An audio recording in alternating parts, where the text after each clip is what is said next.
Well, having worked in presidential personnel at the White House, I know how very difficult it is to make those types of decisions.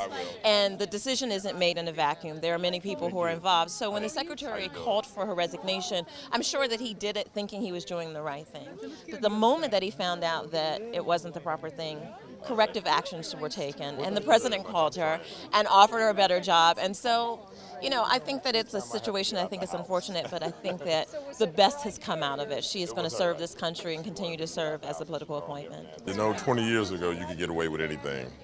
Now, the way the electronic media is, it can be downloaded to you guys in a matter of moments. I mean, right as it happens. So I think it's all how you speak. And, you just, like you said, you got to be mindful of what you say when you're in a certain position or what you do.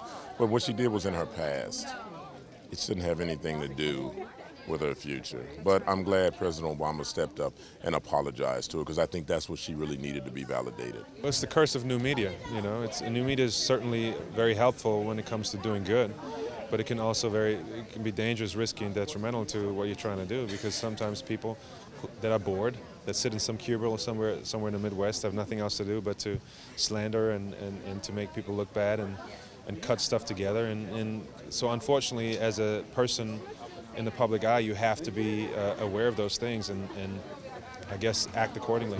Well, I think what we've learned with Shirley Sherrod is that we cannot, in this YouTube 24-second news cycle, we cannot jump to conclusions. We can't rush to judgment ever. Yeah, and I think the White House decisions. learned that, and I think it was a lesson for everybody. And I think maybe it'll make people investigate stories more. I think that's the silver lining here. And we can't take bits of a speech and make it the rule. The whole story. And make it the whole story. Yeah. I mean, that's the really, hopefully that's the lesson that everybody learns.